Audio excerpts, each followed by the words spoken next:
11:53 p.m. Gulf of Oman, 52 nautical miles south of the Strait of Hormuz. A signals intelligence collection asset just flagged activity at an Iranian missile storage facility 38 kilometers inland from the Gulf of Oman coast that had been categorized as dormant for the preceding 14 months. Not dormant, active. Vehicle movement at the main access road. Generator activity consistent with systems being brought to operational power. And a vehicle profile on the facility's missile transport hardstand that matched the trailer dimensions associated with a specific class of Iranian land attack and anti-ship missile systems. The USS Carney was 52 nautical miles from the coast on the primary approach route to the strait. American aircraft were deployed over the coast at 11:59 p.m. Welcome to Navy Strikeforce. Today we're going inside the 176 minutes that followed that intelligence flag. 176 minutes in which a reactivated Iranian missile storage facility, an American aircraft deployment designed to collect, deter, and, if necessary, support strike options simultaneously, and an intelligence assessment that completed a picture of Iranian missile pre-positioning operations that had been building for 6 weeks, produced the most significant non-kinetic confrontation in the southern Gulf that year. This is what it looks like when the threat is not a boat, not a radar, not a drone, but a missile storage facility coming back to life 38 kilometers inland, with vehicles and trailers that match the dimensions of weapons that can reach 52 nautical miles to where your ship is. And why the response to that kind of threat requires an aircraft deployment calibrated not just for deterrence, but for intelligence collection that can answer the question of whether what's on that hardstand is a launcher or a transport. To understand why the reactivation of a previously dormant missile storage facility warranted an immediate aircraft deployment rather than a watch and assess response, you need to understand the specific geography and operational history of the facility that had just flagged active.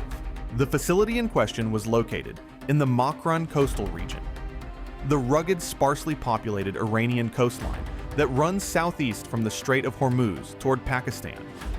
The Makran coast has historically received less analytical attention than the northern Gulf and Strait areas, partly because its distance from the main Gulf shipping lanes made it a secondary operational concern, and partly because the terrain, high ridgelines running close to the shore, complicated coastal surveillance from sea-based and airborne assets, and made facility monitoring heavily dependent on satellite imagery and signals intelligence.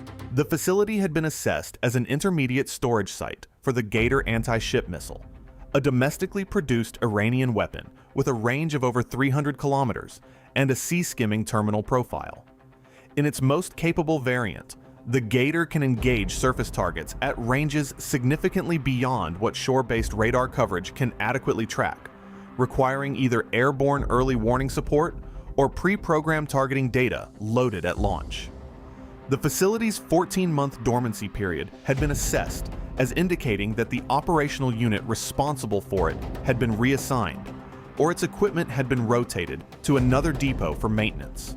The reactivation at 11:53 p.m., generator activity, vehicle movement, trailer dimensions matching launcher or transport configurations, was inconsistent with routine maintenance rotation, which would not occur at midnight. It was consistent with one of 3 operational scenarios: emergency deployment, preparation for an operational contingency, pre-positioning in anticipation of a directed operation, or a deliberate activation designed to be observed and to generate U.S. response data. All 3 scenarios required the same immediate response: aircraft over the coast to characterize the facility activity, develop targeting options, and provide the visible deterrence presence that might cause an adversary executing the first 2 scenarios to pause. The aircraft deployed at 11:59 p.m. were 2 F/A 18E Super Hornets from the USS Abraham Lincoln, operating 90 nautical miles south in the northern Arabian Sea, and an EA-18G Growler from the same carrier. The Super Hornet's mission, low-altitude reconnaissance, passed along the Makran coast in the vicinity of the facility, using onboard electro-optical sensors to characterize what was on the hardstand and to establish a visible military presence in the area. The Growler's mission: signals intelligence collection, characterizing the electronic emissions from the newly active facility, identifying the specific systems being powered on, and developing jamming solutions for any radar or guidance systems that the vehicle profile suggested might be present. Transit time from the Lincoln to the coast: approximately 14 minutes at combat speed. The Carney's commanding officer received the intelligence flag notification at 11:56 p.m. and immediately altered course away from the straight approach corridor, reducing the ship's exposure to the facility's potential engagement range, while the aircraft deployment developed a clearer picture of what the reactivation represented. The course change moved the Carney onto a southeastbound heading, increasing her distance from the facility at a rate that would put her outside the Gator's maximum range within approximately 22 minutes if the weapon was already on a prepared launcher. 22 minutes. The aircraft would arrive over the coast in 14 minutes. There would be an 8-minute window between aircraft arrival and the Carney clearing maximum range. At 0:01 a.m., 8 minutes after the aircraft deployment order, the signals intelligence picture from the Lincoln's own collection assets was supplemented by a satellite pass that had been redirected to cover the facility area. The satellite imagery, processed at 0:04 a.m., showed 3 vehicles on the main hard stand, 2 truck-mounted transport platforms, and 1 vehicle with a configuration consistent with a mobile launcher in road travel position rather than firing position. Road travel position, not emplacement position. This was a significant data point. A missile launcher in road travel position is being moved to a different location, not being prepared for immediate launch. The distinction reduced the immediate threat level while raising a different concern. Where was the launcher going? A mobile launcher moving from an inland storage facility toward the coast, toward a coastal launch position, is a pre-launch preparation action with a timeline that depends on the distance between the facility and the coastal position and the speed of the transport vehicle. The facility was 38 kilometers inland. The nearest viable coastal launch position, an area of flat ground with the sea clear of terrain obstruction on the required firing bearing, was assessed at approximately 22 kilometers from the facility. Drive time for a missile transport vehicle on the Makran coast roads: approximately 55 minutes. If the vehicle had departed the facility at 11:53 p.m. when the activity was first detected, it would arrive at the coastal launch position at approximately 0:48 a.m. The aircraft would be over the area in 8 minutes. The vehicle might be on the road right now. The Super Hornets arrived over the Makran coastal area at 0:13 a.m. and immediately began their reconnaissance pass. The pilot's initial report, transmitted at 0:15 a.m., identified the hard stand at the facility consistent with the satellite imagery, 3 vehicles, and a heat signature on the main access road at a point approximately 11 kilometers from the facility, along the road that led toward the coast. A heat signature on the road. Moving. 1 vehicle, approximately 11 kilometers from the facility, heading toward the coast. At 0:17 a.m., 5th Fleet had the complete picture. A mobile launcher assessed as moving from a reactivated storage facility toward a coastal firing position, approximately 11 kilometers into a 22-kilometer road transit, with a remaining drive time of approximately 26 minutes. 26 minutes to potential coastal emplacement, and then however long emplacement required before a launch could be executed. Now consider the decision facing the 5th Fleet Duty Admiral at 0:18 a.m. He had 2 Super Hornets over the coast with full ordnance loads, capable of engaging the vehicle on the road if ordered. He had a Growler developing jamming solutions. He had the Carney 51 nautical miles at sea, 19 minutes from clearing maximum Gator range if she continued her southeastbound course change. He had a vehicle on a road that, in 26 minutes, would reach a coastal position from which a missile launch was possible. He had not had a launch. He had not had an emplacement. He had a vehicle moving on a road in Iran. Under U.S. rules of engagement and international law, a vehicle on a road in Iran, even a missile transport vehicle moving toward a coast, does not constitute an imminent attack that authorizes preemptive engagement without national command authority approval. The vehicle had not fired. the launcher had not been in place.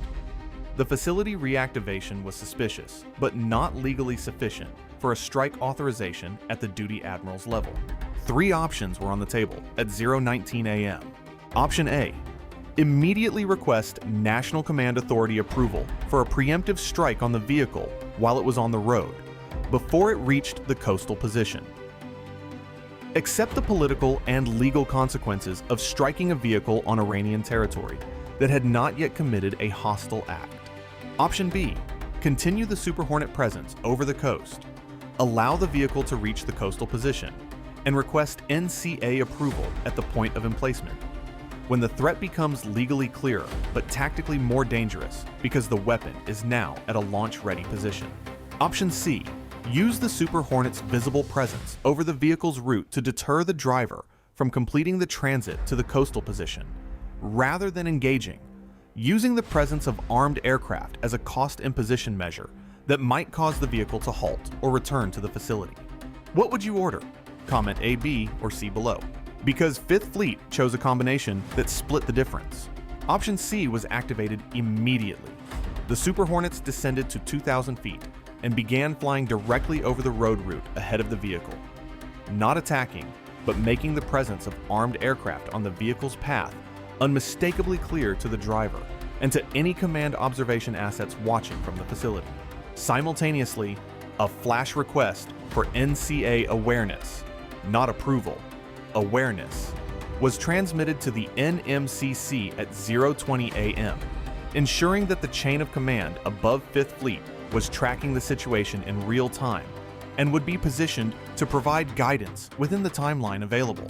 The vehicle halted at 0:24 a.m., 14 kilometers from the coastal firing position, 12 kilometers from the facility. Stopped on the road, it remained stationary for 17 minutes. The Super Hornets maintained their orbit over the road, visible from the vehicle's position, fuel and ordnance unchanged. At 0:41 a.m., the vehicle turned around. It began moving back toward the facility. At 0:53 a.m., the vehicle returned to the facility hardstand. The generator activity at the facility continued for another 31 minutes before the emission signature showed a power down sequence. At 1:24 a.m., the facility had returned to the low activity state it had been in before 11:53 p.m.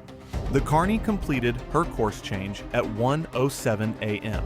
and had been outside Gator maximum range for 37 minutes before the facility went dark. She resumed her approach toward the strait at 1:39 a.m. The post-incident assessment produced a primary finding that went beyond the specific events of the 176-minute operation and addressed what the facility reactivation and vehicle movement represented in the context of Iranian missile prepositioning operations over the preceding 6 weeks.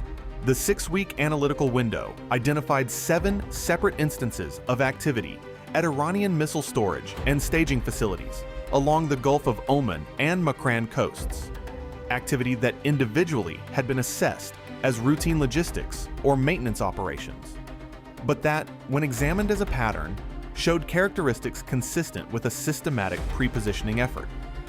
Moving mobile launcher vehicles from inland storage to coastal staging areas closer to the water, where they would be prepositioned for rapid deployment to launch positions on short notice.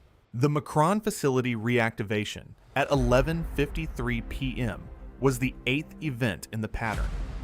The vehicle that had been moving toward the coast was assessed as consistent with the prepositioning movement type, documented in 6 of the 7 prior events. Prepositioning, not immediate launch preparation. A strategic repositioning of mobile launcher vehicles to positions where they could be deployed to coastal firing positions, faster than if the vehicles were at inland storage, reducing the timeline between a launch decision and a launch capability from hours to minutes. This was the strategic picture that the 176-minute operation had revealed. Not a planned attack on the Carney, a systematic reduction of Iranian coastal missile forces' response time to a launch decision. Prepositioning that made every future decision to use those forces faster and harder to detect before the launch window opened. The vehicle had turned around. The facility had gone dark. The Carney was on her approach to the strait, but 7 prior pre-positioning events had already moved launcher vehicles closer to the coast. The McCran facility's vehicle had turned around on this occasion. The 6 previous ones had completed their movements. Those vehicles were already at the coastal staging areas. Stay sharp, stay informed. This is Navy Strikeforce. We'll see you in the next one.